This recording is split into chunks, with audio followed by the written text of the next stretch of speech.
그건 불륜이 아니라 오해다. 커튼 사이의 그림자. 겨울 끝자락이었다. 서울의 오후는 희미하게 눌린 먼지빛이었다. 거실의 커튼 사이로 빛이 흘러들며 공중의 먼지 입자들이 느리게 떠돌았다. 지수는 식탁 위 휴대폰을 응시하고 있었다. 화면엔 단 한 줄의 문장. 노래방 도우미 1시간 10만 원. 그 문장 하나가 세상을 기울게 했다. 남편의 친구 단톡방 캡처, 우연히 확인한 문자, 그 안에 담긴 지독한 냄새. 그녀는 숨이 막혔다. 10년을 함께 산 남편, 민수. 그가 과연 어떤 사람인지 그 순간 단 하나도 자신할 수 없었다. 균열의 시작. 민수 씨, 오늘도 늦어요? 지수의 목소리는 담담했지만 그 안에는 얇은 유리 조각이 박혀 있었다. 민수는 모니터에서 눈을 떼지 않았다. 응, 프로젝트 마감이라 좀 늦을 거야. 그의 말은 건조했다.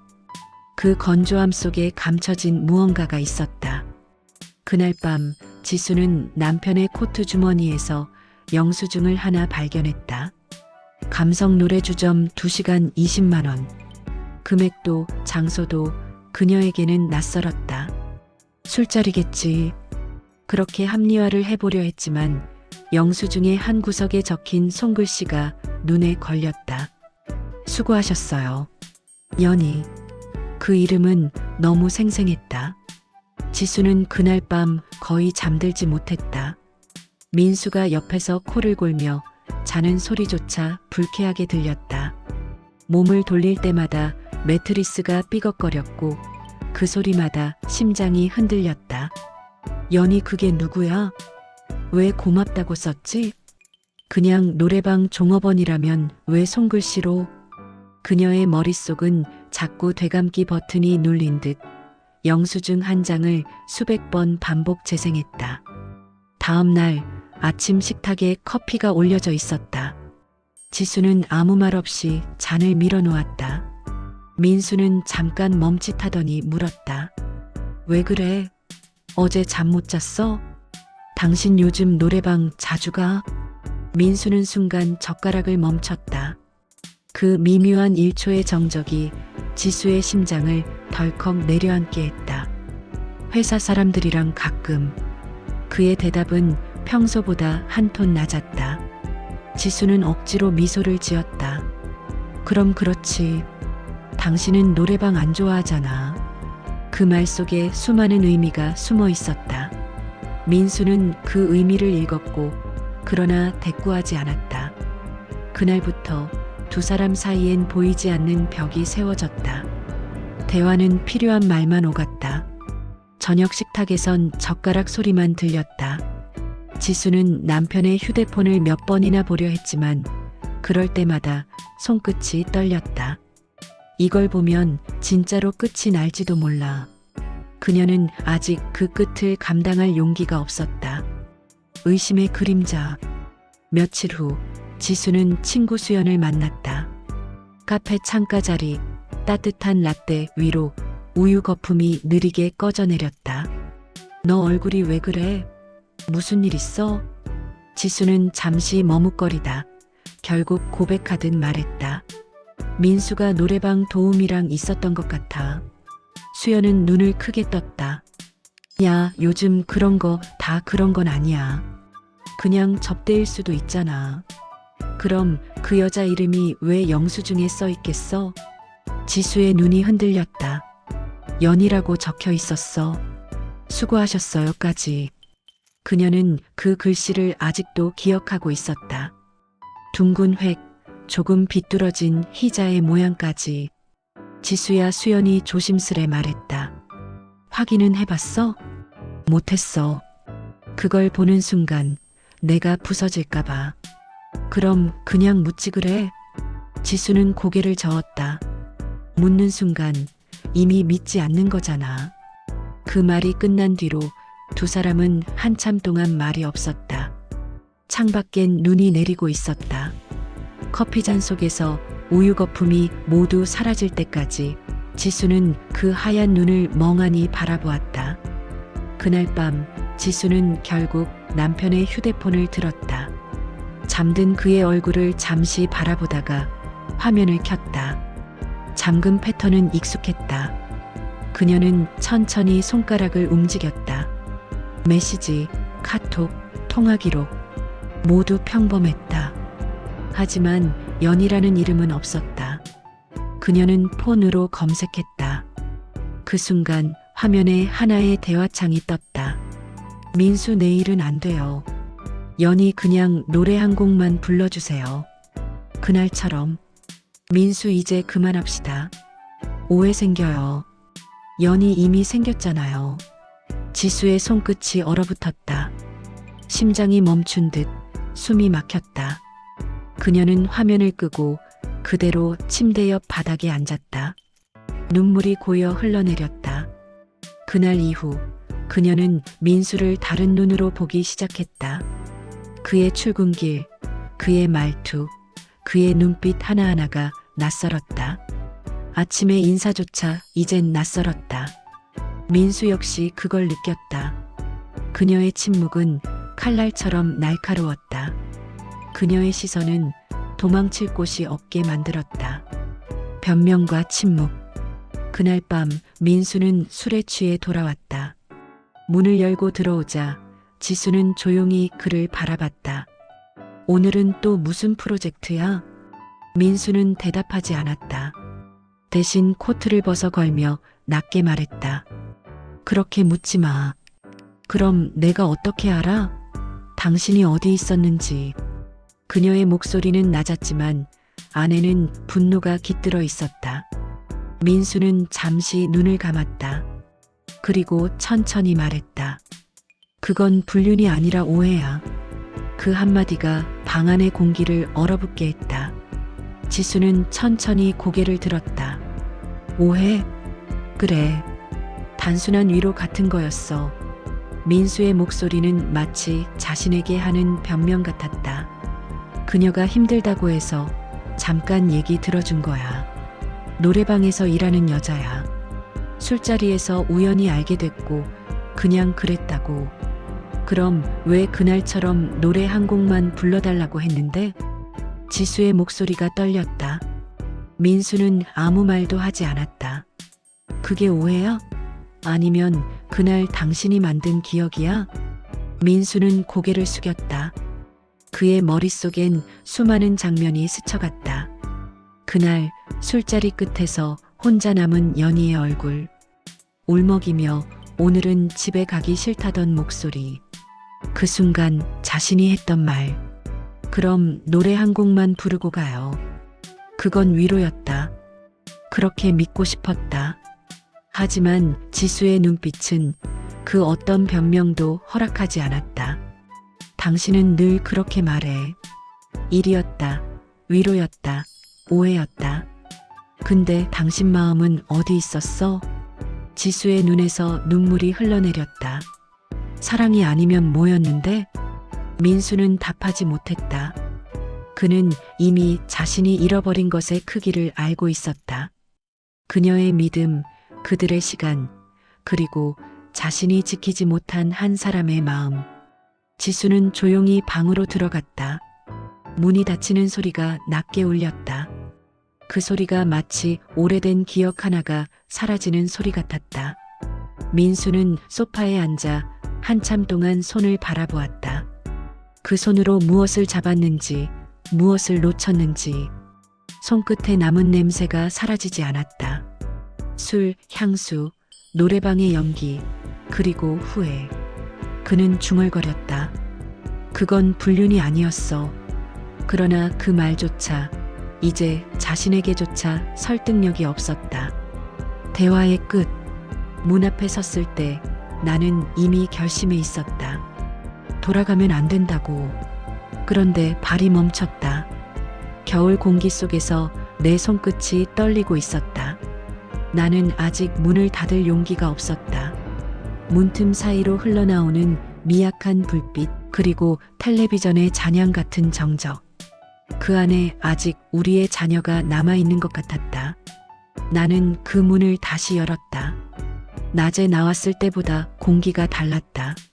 살아있는 사람이 아니라 죄책감이 숨쉬고 있는 공간 같았다. 그리고 그 한가운데 민수가 있었다. 그는 앉아 있었다. 무릎 위에 손을 얹은 채 마치 죄인이 선고를 기다리는 것처럼. 나를 본 순간 그의 눈이 아주 느리게 깜빡였다. 그 눈빛이 말했다. 제발 아무 말도 하지 말아줘. 하지만 나는 이제 더 이상 침묵할 수 없었다. 민수 씨, 내 목소리가 낯설었다. 오랫동안 내 마음속에서 굳어있던 돌멩이가 굴러나오는 듯한 소리였다. 그는 아무 말도 하지 않았다. 나는 그가 고개를 들지 않기를 바랐다. 그의 얼굴을 보면 내 마음이 또 흔들린 것 같았으니까. 나는 천천히 말을 이었다. 당신이 그 여자를 만난 게 그냥 외로워서였다고 했죠. 그가 미세하게 숨을 들이켰다. 나는 그 숨소리를 듣고 오래전 한 문장을 떠올렸다. 그럼 나랑 있을 때는 외롭지 않았어요? 대답이 없었다. 정적이 대답이었다. 그 침묵 속에서 나는 수많은 시간을 다시 밟았다. 결혼식 날의 웃음, 첫 아이가 태어나던 날의 떨림, 서로를 바라보며 괜찮아라고 다독이던 수많은 밤들, 그 모든 순간이 지금의 이 침묵 앞에서 부서지고 있었다. 그건 불륜이 아니라 오해야. 그가 낮게 말했다. 그 말은 천천히, 그러나 너무나 무겁게 내 귀를 때렸다. 오해? 내가 되묻자 그는 고개를 들었다. 그의 눈빛엔 후회와 공포가 섞여 있었다. 나는 그 눈을 똑바로 마주보며 속삭였다. 그럼 사랑이 아니면 뭐였냐고요?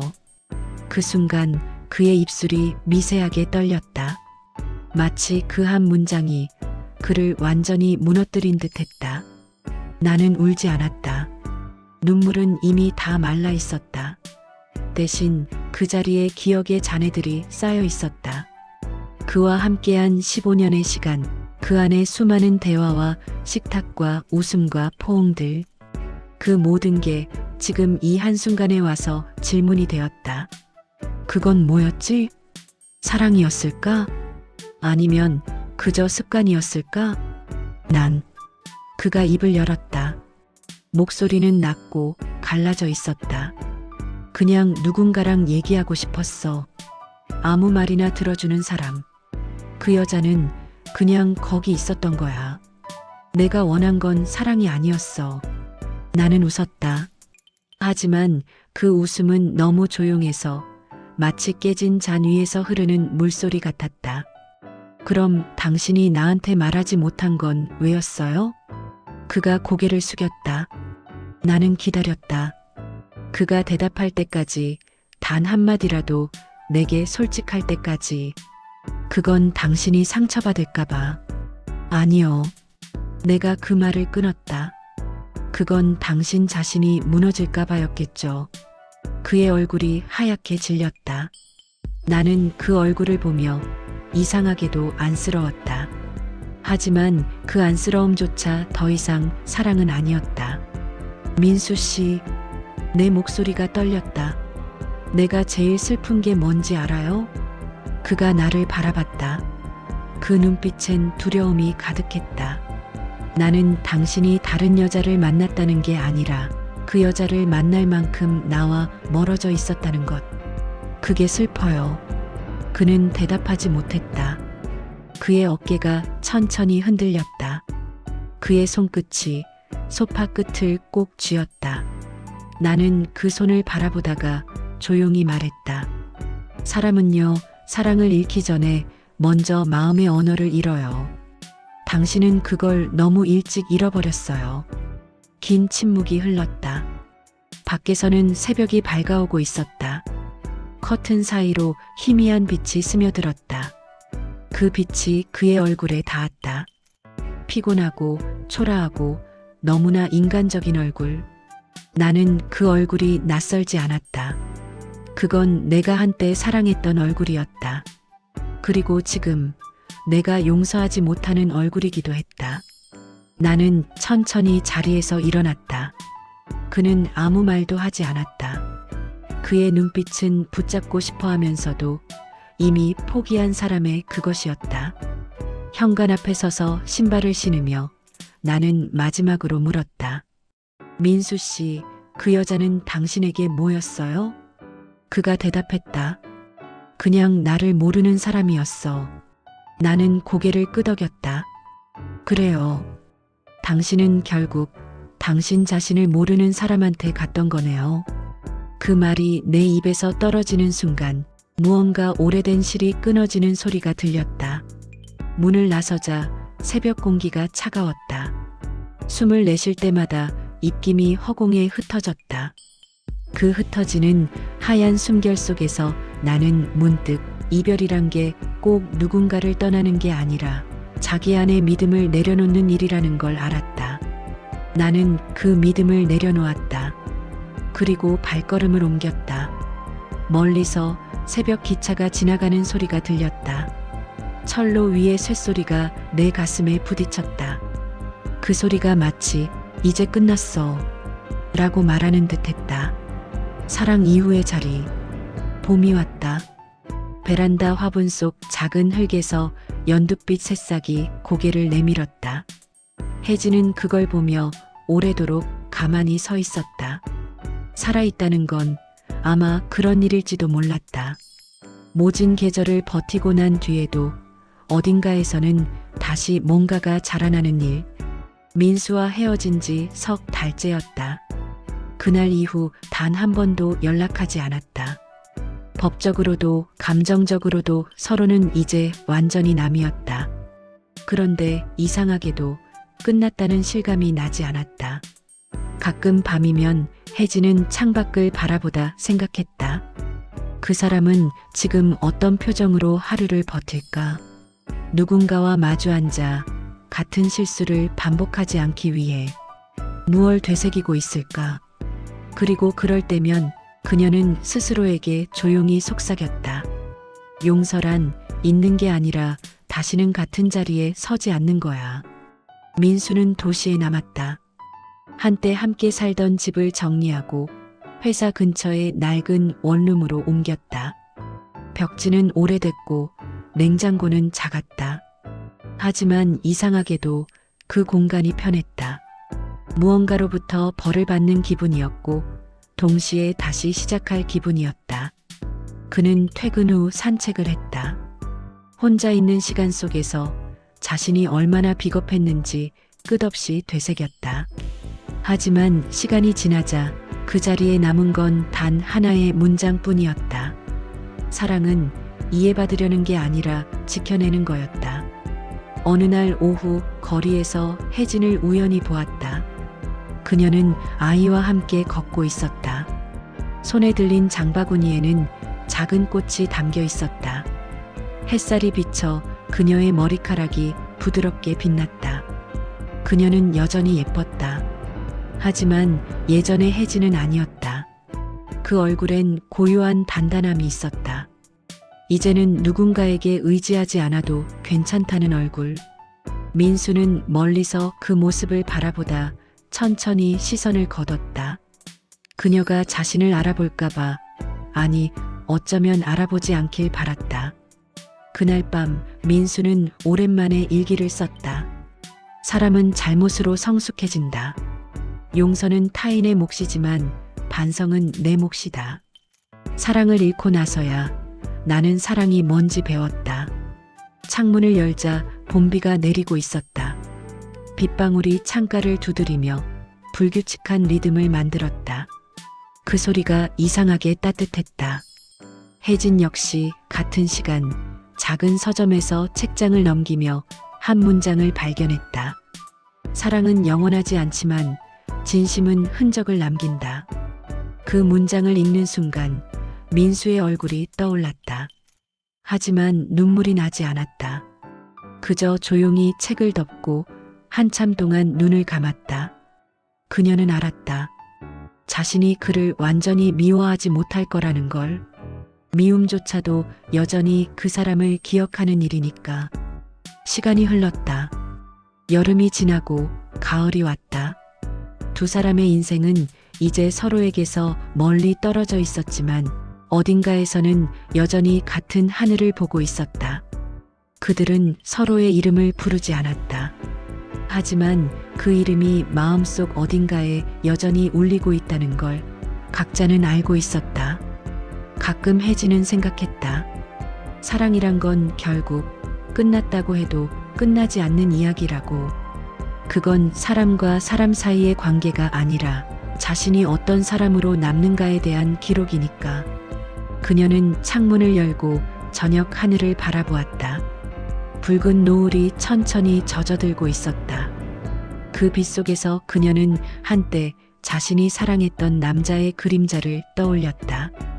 그리고 조용히 입술을 움직였다. 안녕, 민수 씨. 그 말엔 원망도 그리움도 미련도 없었다. 그저 하나의 계절이 지나가듯 자연스럽게 흘러가는 작별의 인사였다. 민수 역시 같은 시간 다른 곳에서 하늘을 보고 있었다. 그는 그날의 말싸움, 그날의 침묵, 그날의 눈빛을 떠올렸다. 그리고 조용히 중얼거렸다.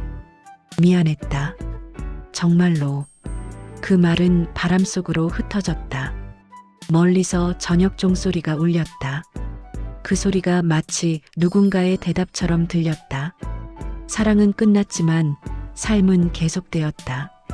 상처는 여전히 아물지 않았지만 그들은 각자의 자리에서 조금씩 자라나고 있었다.